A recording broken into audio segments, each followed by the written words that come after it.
سامعین حاضرین السلام علیکم ورحمۃ اللہ وبرکاتہ۔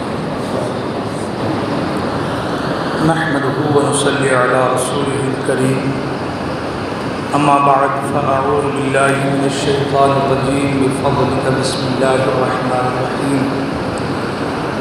وَإِذِ ابْتَلَىٰ إِبْرَاهِيمَ رَبُّهُ بِكَلِمَاتٍ فَأَتَمَّهُنَّ قَالَ إِنِّي جَاعِلُكَ لِلنَّاسِ إِمَامًا۔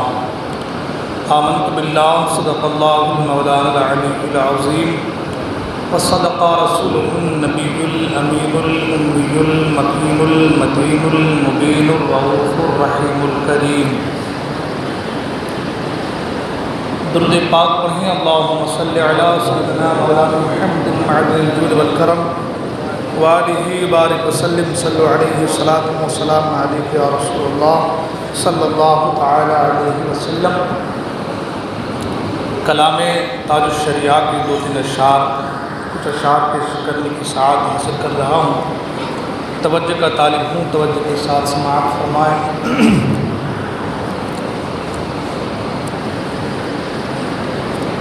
داغ فرقت طیبہ قلب مضمحل جاتا، داغ فرقت طیبہ قلب مضمحل جاتا، داغ فرقت طیبہ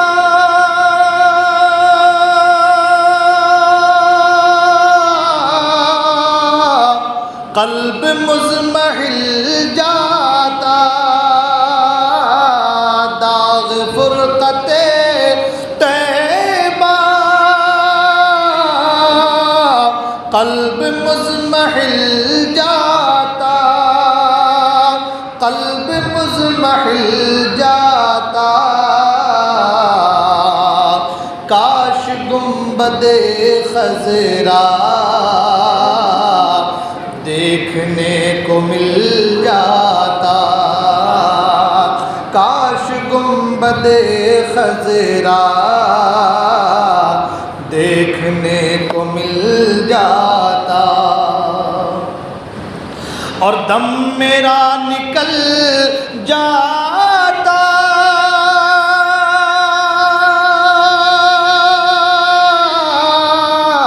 اڑ کے آستانے پر دم میرا نکل جاتا، اڑ کے آستانے پر، اڑ کے آستانے پر، اڑ کے آستانے کی خاک میں مل جاتا، اڑ کے آستانے کی خاک میں مل جاتا، کاش گنبد خضرا دیکھنے کو مل جاتا۔ اور ایک عاشق کی تمنا کیا ہوتی ہے مدینے میں مرنے کے حوالے سے، حضور تاج الشریعہ فرماتے ہیں کہ موت لے کے آ جاتی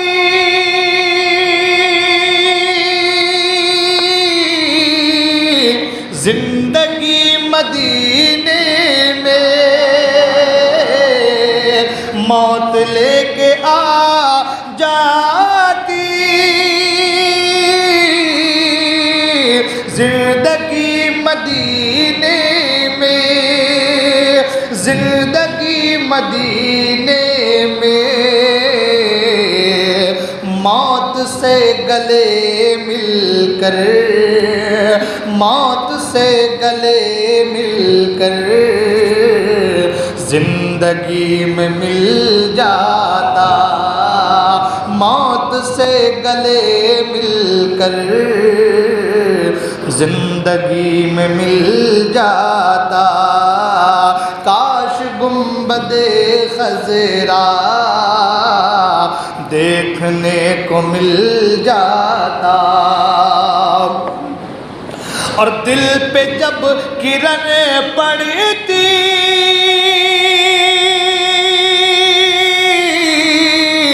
ان کے سبز گنبد کی، دل پہ جب کرنیں پڑتی ان کے سبز گنبد کی، ان کے سبز گنبد کی،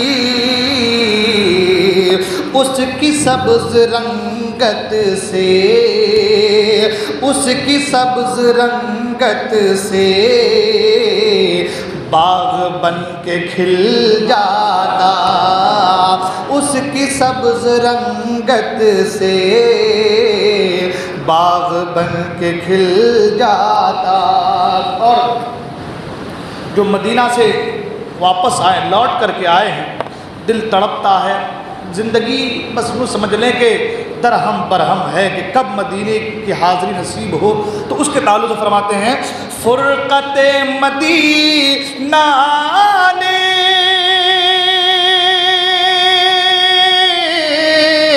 وہ دیے مجھے صدمے، یعنی مدینے کی جدائی نے، فرقت مدینہ نے وہ دیے مجھے صدمے، وہ دیے مجھے صدمے، کوہ پر اگر پڑتے، پہاڑ کوہ پر اگر پڑتے کوہ بھی تو ہل جاتا، کوہ پر اگر پڑتے کوہ بھی تو ہل جاتا، کاش گنبد خضرا دیکھنے کو مل جاتا۔ اشعار تو بہت ہیں، مقطع سماعت حضرات۔ کاش گنبد خضرا دیکھنے کو مل جاتا، اور ان کے در پہ اختر کی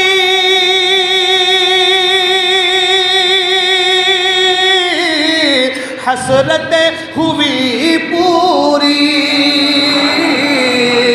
ان کے در پہ اختر کی حسرتیں ہوئی پوری، حسرتیں ہوئی پوری، سائل سائل در اقدس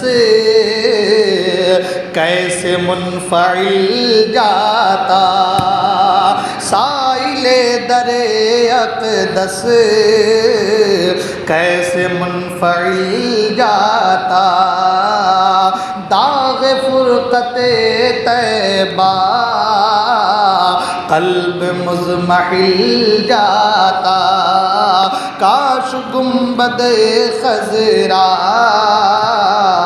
دیکھنے کو مل جاتا۔ درود پاک پڑھیں، اللہم صلی علی سیدنا مولانا محمد المعین الجود والکرم منبع العلم والحلم والحکم والہ الکرام وابنہ الکریم بارک وسلم صلو علیہ صلاۃ و سلام علیک یا رسول اللہ صلی اللہ تعالی علیہ وسلم۔ حضرات محترم،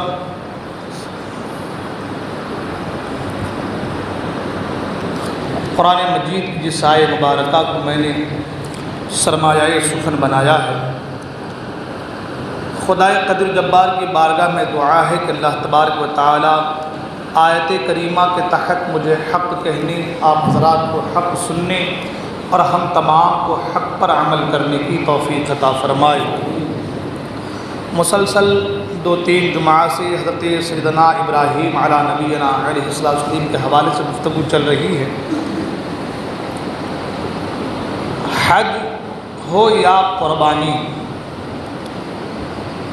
دونوں میں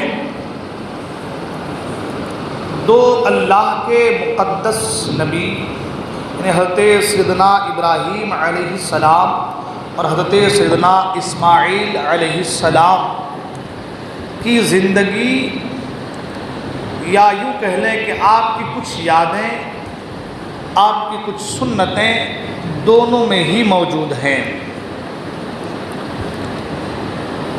اللہ تبارک و تعالیٰ نے ان کے نام کو اتنا بلند کیا، اتنا بلند فرمایا کہ آج 3000 سے بھی زیادہ سال گزر گیا، 3000 سے بھی زیادہ سال کا عرصہ گزر گیا، مگر اب تک ان کی سنتوں پر عمل ہو رہا ہے، اور انشاءاللہ آگے بھی لاکھوں کروڑوں سال کیوں نہ ہو جائے ان کی سنتوں پر ضرور عمل ہوگا۔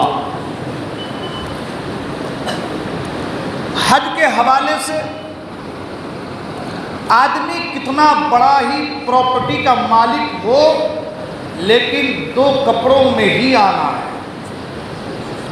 سلے کپڑے نہیں چاہیے، غیر سلے کپڑے میں ہی آنا ہے۔ آدمی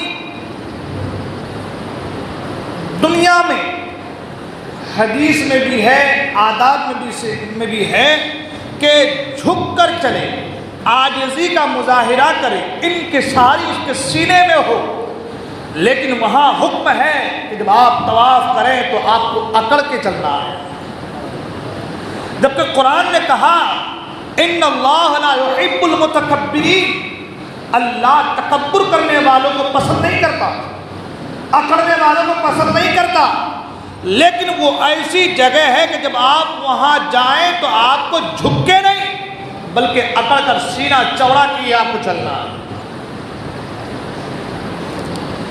آدمی حج کے لیے جاتا ہے، چاہے وہ کوئی بھی ہو، کہیں کا بھی ہو، کیسا بھی ہو،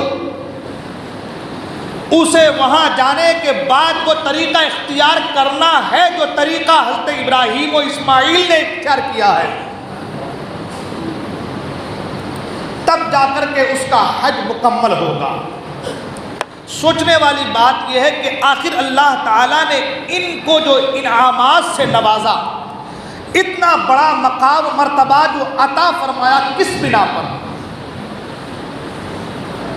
یوں تو انبیاء وہ ہوتے ہیں جسے اللہ چن لیتا ہے، کوئی کتنا بڑا وقت کا نمازی ہو وہ نبی نہیں ہو سکتا، اللہ جسے چن لیتا ہے نبوت کے لیے وہ نبی ہے۔ تو اللہ تعالیٰ نے حضرت ابراہیم علیہ السلام کو، اسماعیل علیہ السلام کو یہ مقام و مرتبہ عطا فرمایا، کس بنا پر؟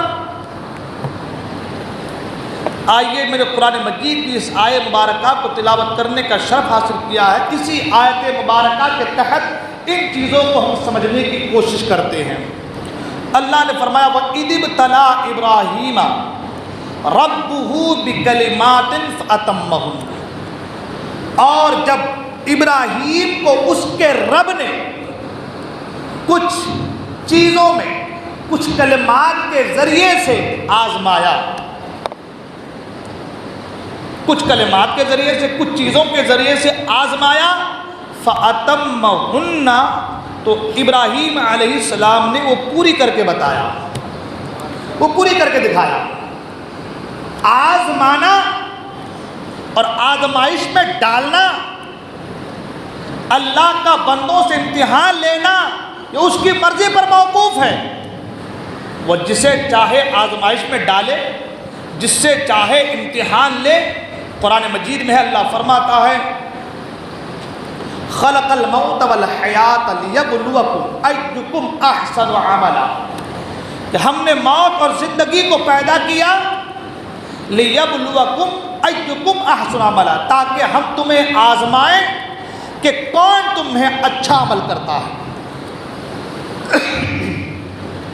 تو پتہ یہ چلا کہ اللہ تبارک و تعالی اپنے بندوں میں سے جسے چاہتا ہے آزماتا ہے، اور آزمانے کی وجہ یہ ہے تاکہ پتہ چلے کہ کس کے دل میں اللہ کے لیے کتنی محبت ہے، اور کون اپنی محبت میں، اپنی محبت کے دعوے میں سچا ہے نا۔ مومن و منافق کے درمیان فرق پیدا کرنے کے لیے محبت کے دعوے سبھی کرتے ہیں، لیکن دعویٰ میں کون سچا ہے اور کس کے نیت میں کھوٹ ہے اس کی تمیز کے لیے، فرق کے لیے اللہ تعالیٰ اپنے بندوں کو آزماتا ہے۔ قرآن مجید میں ہے، فرمایا وَلَنَبْلُوَنَّكُمْ بِشَيْءٍ مِّنَ الْخَوْفِ وَالْجُوعِ وَنَقْصٍ مِّنَ الْأَمْوَالِ وَالْأَنفُسِ وَالثَّمَرَاتِ۔ اللہ نے فرمایا اور ضرور ہم تمہیں آزمائیں گے، ضرور ہم تمہیں آزمائیں گے، کچھ ڈر اور بھوک سے اور کچھ مالوں کو اور جانوں اور پھلوں کی کمی سے، اور خوشخبری سنا ان صبر والوں، ان اللہ مع الصابرین، ہے نا۔ تو اللہ تبارک و تعالیٰ کبھی مالوں کی کمی کے ذریعے سے، کبھی فصلوں کی کمی کے ذریعے سے، کبھی بھوک کے ذریعے سے، کبھی ڈر کے ذریعے سے اپنے بندے کو آزماتا ہے۔ دیکھو میرا بندہ اس وقت جو ہے چاروں طرف سے تلواروں کے نرغے میں ہے، اور ایسے عالم میں اس کے سینے میں میرا خوف کتنا ہے، ایسے عالم میں اس کے سینے میں میرا ڈر کتنا ہے۔ کبھی مالوں کو برباد کر کے، ضائع کر کے، کہ دیکھوں اس کے مال تباہ ہو گئے، جہاز غرق ہو گیا، مال کا جہاز آ رہا تھا ڈوب گیا، غرق ہو گیا، اب دیکھوں تو صحیح کہ میرا یہ بندہ میرا شکر ادا کرتا یا نہیں کرتا۔ میں نے اس سے پہلے بتایا تھا سرکار غوث پاک رضی اللہ عنہ کے حوالے سے کہ سرکار غوث عادل دستگیر رضی اللہ عنہ کا جہاز بالکل مال سے بھرا ہوا آ رہا تھا۔ اگر کسی نے خبر دی کہ حضور آپ کا مال والا جہاز جو آ رہا تھا وہ ڈوب گیا، آپ تھوڑی دیر خاموش رہے اور کہا کہ الحمدللہ۔ تھوڑی دیر کے بعد پھر کسی نے آ کر خبر دی اور کہا کہ حضور وہ جو پہلے والی خبر تھی وہ بے بنیاد تھی، دراصل بات یہ ہے کہ آپ کا جہاز ڈوبا نہیں ہے، وہ واپس آ گیا اور ساحل سمندر پر کنارے پہ لگ گیا ہے۔ آپ تھوڑی دیر خاموش رہے، اس کے بعد پھر کہا الحمدللہ۔ کہا حضور معاملہ کیا ہے؟ جب جہاز کے ڈوبنے کی خبر آئی تو آپ خاموش رہے اور کہا کچھ دیر کے بعد الحمدللہ، اور پھر جہاز کے بچنے کی خبر آئی، یعنی مال کے صحیح سلامت جو ہے سمندر کے کنارے پہ اترنے کی خبر آئی تو بھی آپ نے کہا الحمدللہ۔ بات کیا ہے؟ سرکار غوث پاک فرماتے ہیں کہ جب جہاز کے ڈوبنے کی خبر آئی تو میں نے اپنے دل کو جھانک کر کے دیکھا، دل میں جھانک کر کے دیکھا کہ کہیں میرا دل مال کی محبت میں غرق ہو کر کے اپنے خدا کی یاد سے غافل تو نہیں ہو گیا۔ اور جب میں نے اپنے دل کی طرف توجہ کی، دھیان لگایا، تو مجھے معلوم ہوا کہ میرا دل مال کی محبت میں غرق ہو کر کے جو ہے خدا کی یاد سے غافل نہیں ہوا، بلکہ میرا دل ذکر الہی سے لبریز ہے۔ تو میں نے کہا الحمدللہ۔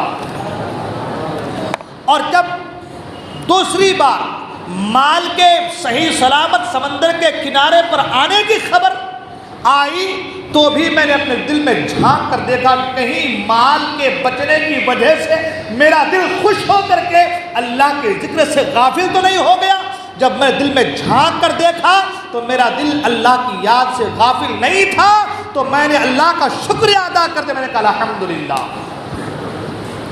تو کہنے کا مطلب یہ ہے کہ اللہ تبارک و تعالیٰ مالوں کو، فصلوں کو برباد کر کے، ضائع کر کے، کبھی ڈر کی حالت میں، کبھی بھوک کی حالت میں، کبھی جانوں اور مالوں فصلوں کی کمی کی وجہ سے اللہ تبارک اپنے بندوں کو آزماتا ہے، اور پھر جو اس آزمائش میں مکمل پورا اتر جاتا ہے تو اللہ فرماتا ہے ان اللہ مع الصابرین، کہ بے شک اللہ تعالیٰ صبر کرنے والوں کے ساتھ ہے، اللہ صبر کرنے والوں کے ساتھ ہے۔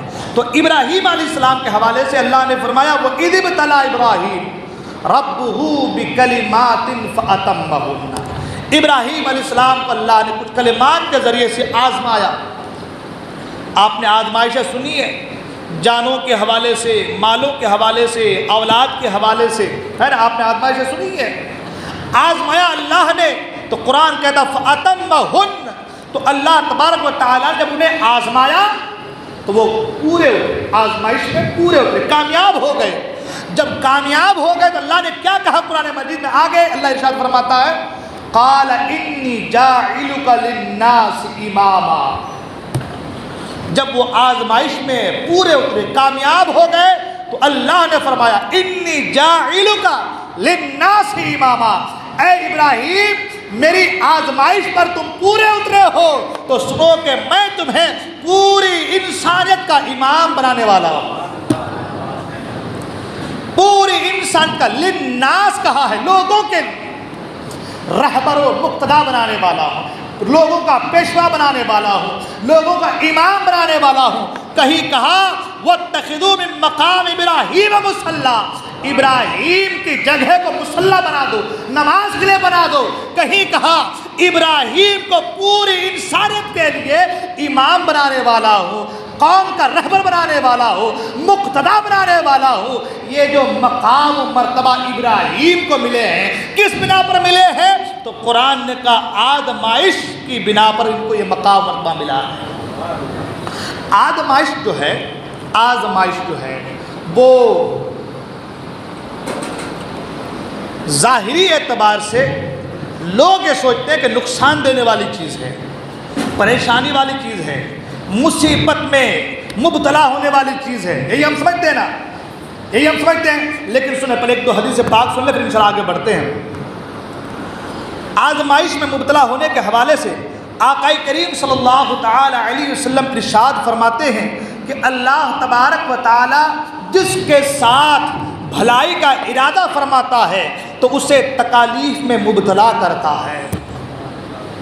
حضور فرماتے ہیں اللہ تعالیٰ جس سے بھلائی کا ارادہ فرماتا ہے تو اسے آزمائش میں تکالیف میں مبتلا کرتا ہے۔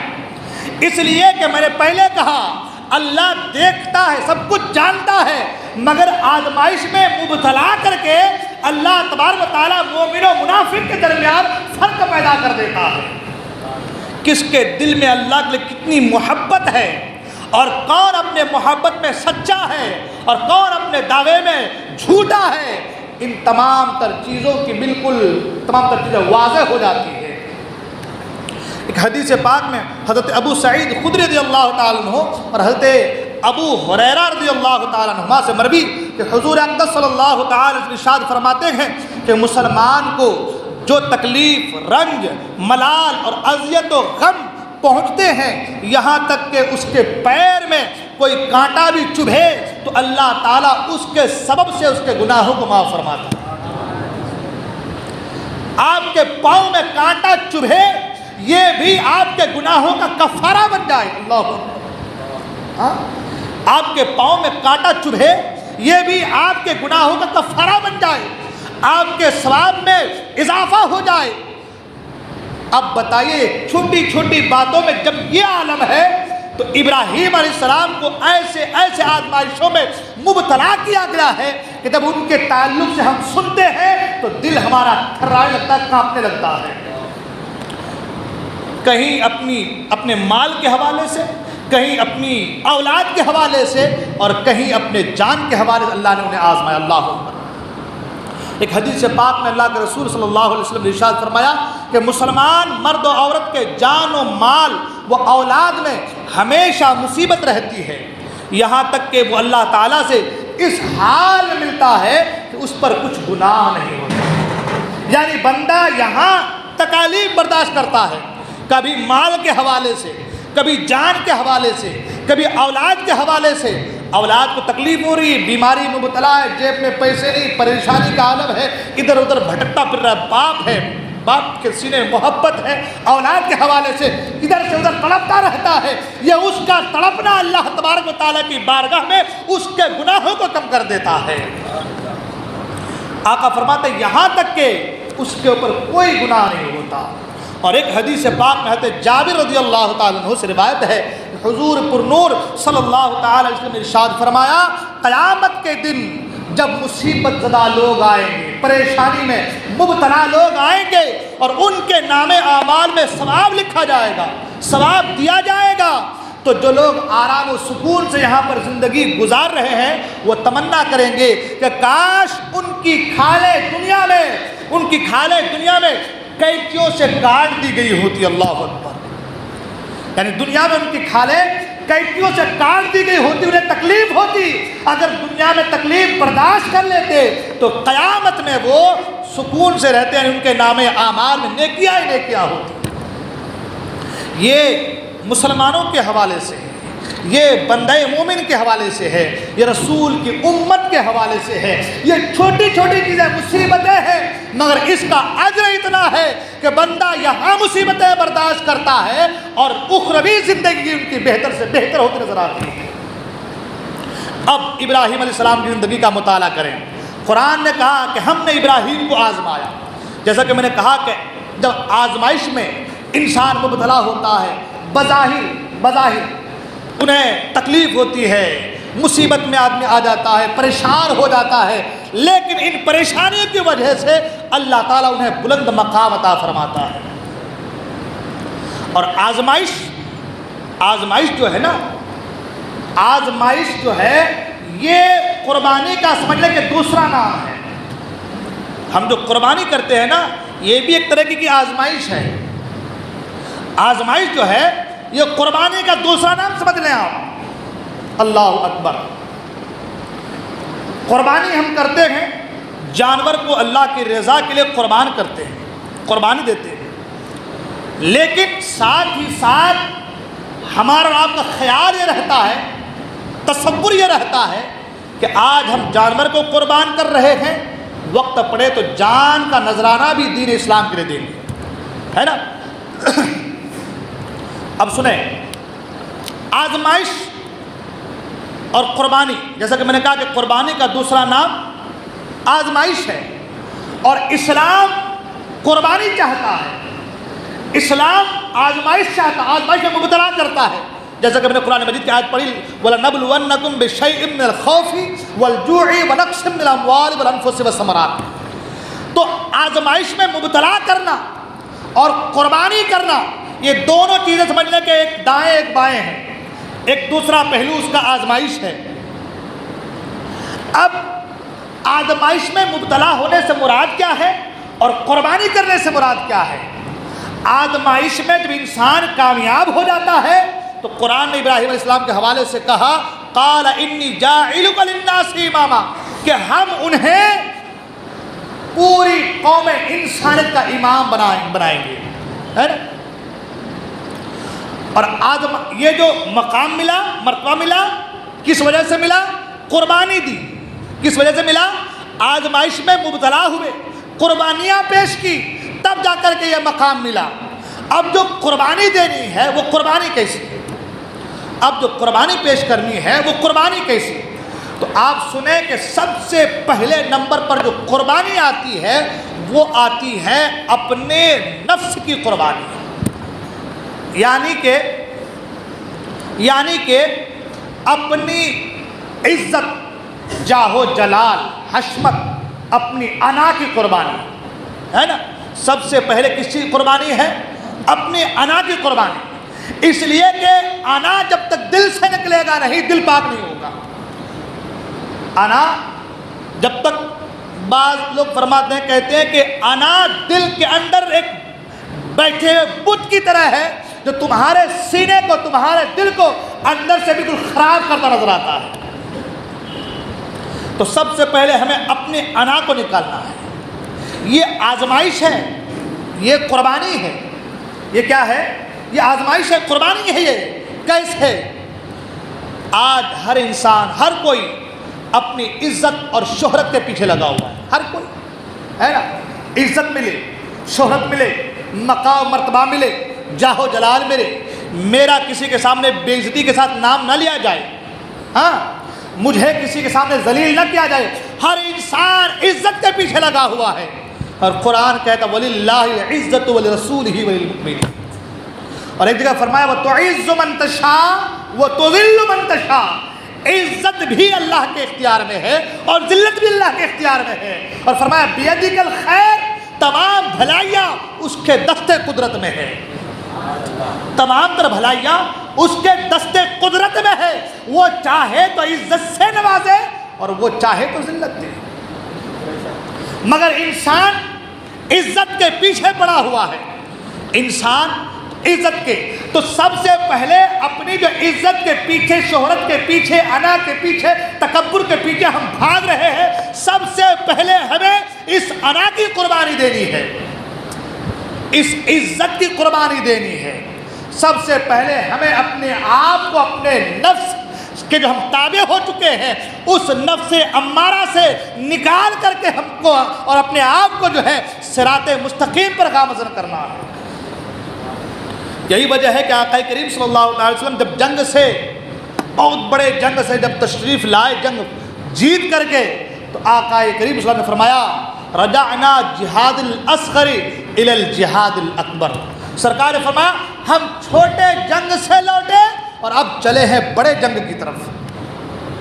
صحابہ اکرام سوچ پڑ گئے، اللہ ابھی تو اتنے بڑے جنگ سے ہم آئے، لڑکے آئے، اور ابھی مدینہ منورہ میں پہنچے بھی نہیں، اپنے اپنے گھروں میں گئے بھی نہیں، اپنی بیوی بچوں کا چہرہ دیکھے بھی نہیں، اور آقا فرماتے کہ چھوٹے جنگ سے آئے اور اب بڑے جنگ کی طرف جانا ہے۔ آقا کریم صلی اللہ علیہ وسلم نے فرمایا کہ بڑے جنگ سے مراد اپنے نفس سے جنگ ہے، اپنے نفس سے جنگ ہے۔ یہ جو نفس ہے نا ہمارا، جو دل ہے نا ہمارا، یہ جو نفس ہے اس میں جو انانیت بھری ہوئی ہے، جب تک اس انا کو آپ فنا نہیں کریں گے آپ کو مقام قرب حاصل نہیں ہو سکتا۔ تو سب سے پہلے اپنی انا کی قربانی دینی ہے، اپنی عزت کی قربانی پیش کرنی ہے، اپنی شہرت کی قربانی پیش کرنی ہے، اپنے اندر جو گناہ کے جو ہے گناہ کا جو ایک مادہ پیدا ہو گیا ہے، جو ایک سسٹم تیار ہو گیا ہے، اس سسٹم کو کا جو ہے بالکل توڑ پھوڑ کرنی ہے، اور اپنے دل کو ہوائے نفس سے خالی کر کے اس دل میں خوف الہی، خشیت الہی اور محبت الہی اور محبت رسول کو گامزن کرنا ہے۔ تب جا کر کے یہ قربانی جو ہم پیش کر رہے ہیں، یہ قربانی ہماری سیکریفائز ہو سکتی ہے، کامیاب ہو سکتی ہے۔ تو سب سے پہلے ہوائے نفس، اپنے نفس کو پاک و صاف کرنا ہے، سب سے پہلے اپنی انا کی قربانی پیش کرنی ہے، سب سے پہلے اپنے آپ کو تمام تر لوازمات سے، تمام تر گناہوں سے، تمام تر خرابیوں سے، تمام تر بدعمالیوں سے، تمام تر برے اعمال سے، تمام تر خرابیوں سے اپنے آپ کو بچا کر کے، صاف و ستھرا کر کے، پاک کر کے اس سینے میں، اس دل میں اللہ کی محبت کو جگہ دینی ہے۔ جب آپ یہ قربانی پیش کریں گے، آزمائش میں اپنے آپ کو ڈالیں گے، تو اللہ تعالیٰ آپ کو ایک مقام عطا فرمائے گا، درجہ آپ کا بلند فرمائے گا۔ آزمائشیں بہت طرح کی ہیں۔ آزمائشیں جیسا کہ میں نے کہا، جانوں کو، مالوں کو، فصلوں کو، کچھ ڈر، کچھ خوف کی حالت میں، کچھ ڈر اور کچھ خوف کی حالت میں۔ ایک جگہ سرکار اقدس صلی اللہ علیہ وسلم نے فرمایا ہے اس تعلق سے کہ کسی بندہ مومن کا ظالم و جابر بادشاہ کے دربار میں اعلائے کلمۃ الحق، یعنی حق کی آواز کو بلند کرنا، آقا فرماتے ہیں یہ جہاد ہے۔ حق بات کہنا، حق بات آدمی کب بولے گا؟ جب اس کے دل سے شہرت کی بھوک ختم ہوگی، جب اس کے دل سے انا کی بھوک ختم ہوگی، جب اس کا دل ان تمام چیزوں سے مجھے عزت ملے گی، چاہے وہ ہم غلط بات کہیں، چاہے خراب بات ہے، کوئی فرق نہیں پڑتا، مجھے کون دیکھ رہا ہے۔ جب ان تمام چیزوں سے اپنے آپ کو پاک و صاف کرے گا، تب جا کر کے اسے مقام ملے گا، مرتبہ ملے گا، ہے نا۔ تو کسی ظالم و جابر کے دربار میں اعلیٰ کلمۃ الحق، حق بات کا بیان کر دینا، یہ بہت بڑا جہاد ہے۔ مگر ہمارا حال کچھ اور ہے، ہم قربانی سے مراد صرف جانور کو ذبح کرنا سمجھتے ہیں، ہے نا۔ اگر صرف جانور کو ذبح کرنا، بے شک جانور کو ذبح کرنا قربانی ہے، لیکن صرف جانور ہی کو ذبح کرنا اگر قربانی ہوتی تو اللہ تعالیٰ یہ نہیں فرماتا کچھ باتوں سے اللہ نے ابراہیم کو آزمایا، یہ کہا ہوتا قربانی کے ذریعے سے آزمایا۔ اس میں جان کا بھی، جیسے کہ جان کا بھی ذکر ہے نا، اولاد کے حوالے سے بھی ہے، مال و دولت کے حوالے سے بھی ہے، کبھی وطن چھوڑ رہے ہیں، کبھی بیوی بچوں کو لے جا کر بے آب و گیا بیابان میں چھوڑ رہے ہیں، کبھی اپنے ہاتھوں سے اپنے ننھے سے بچے کو، اپنے بچے کے حلقوم پر چھری چلا رہے ہیں، کبھی اللہ کی محبت کی خاطر آگ میں کودنے کو تیار ہے۔ نوح علیہ السلام تبلیغ پہ تبلیغ کرتے رہے، کچھ قوم نے مانا، کچھ نے انکار کر دیا، مگر آپ تبلیغ کرتے رہے، اور پھر طوفان نوح آیا، آپ نے تمام تر مصیبتیں برداشت کی، یہ ان کی آزمائش تھی۔ ایوب علیہ السلام کو مرض میں مبتلا کیا گیا، ان کے خزانوں کو، دفینوں کو، مال و متاع کو، اولاد کو، بیویوں کو اللہ نے اپنے پاس بلا لیا، آپ نے صبر کیا، یہ ان کی آزمائش تھی۔ کبھی زکریا علیہ السلام کو پیڑ کے اندر سے بالکل آڑا چلایا جا رہا ہے۔ ہاں آپ نے سنا ہے نا، حضرت زکریا علیہ السلام جب بھاگ رہے تھے جو ہے اور دشمن پیچھا کر رہا تھا، آپ نے پیڑ سے کہا کہ پیڑ مجھے جگہ دے اپنے اندر۔ آپ پیڑ کے اندر چلے گئے، پیڑ بالکل مل گیا، مگر کپڑے کا کچھ حصہ پیڑ کے باہر رہ گیا تھا۔ شیطان نے کہا تھا دیکھو اس پیڑ کے اندر چھپا ہے، کیا کرنا چاہیے؟ آڑا لے کر کے آؤ، اس پیڑ کے 2 ٹکڑے کر دو۔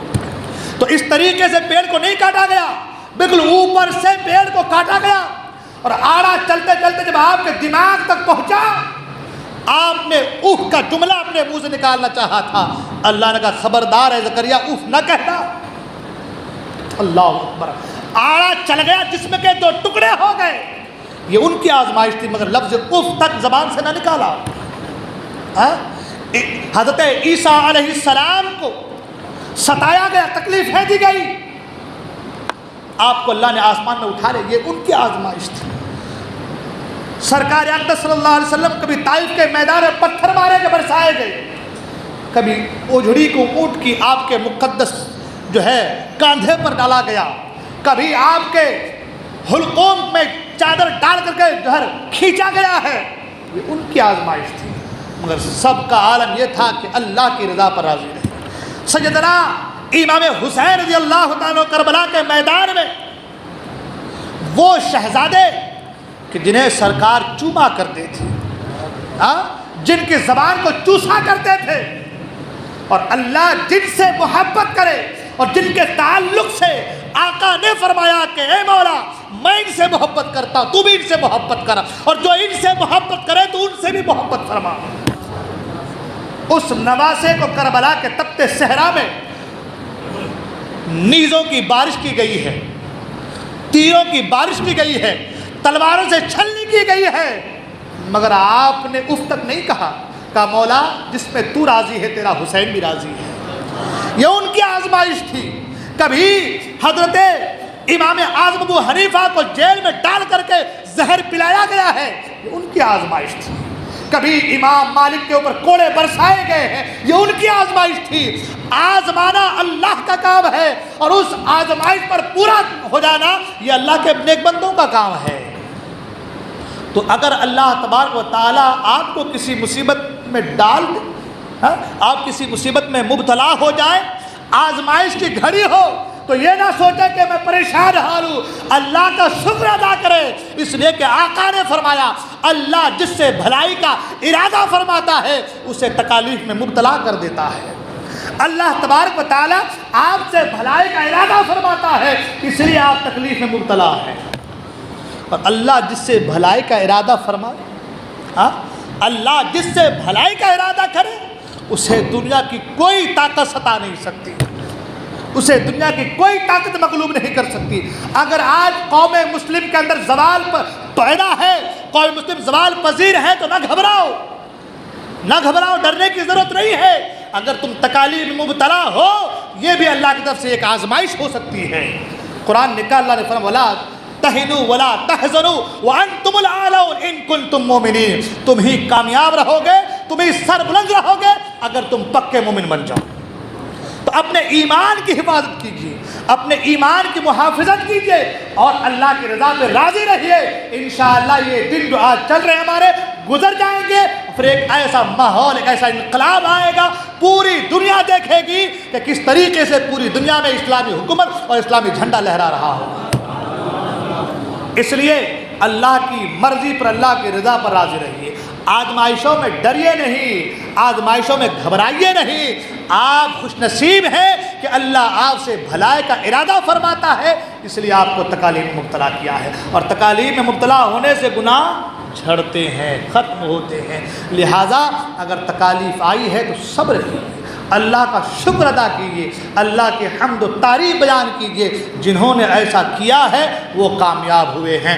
ہم ان کے، ہمارے اسلاف کے طرز عمل پر اپنی زندگی کو گزارنے والے ہیں، لہٰذا ہم بھی انہی کا طریقہ اختیار کر کے اللہ کی رضا پہ راضی رہیں گے، صبر کریں گے، اللہ کا شکر ادا کریں گے، اور جو ہے ساتھ ہی ساتھ اللہ کی تعریف و توصیف بیان کرتے رہیں گے۔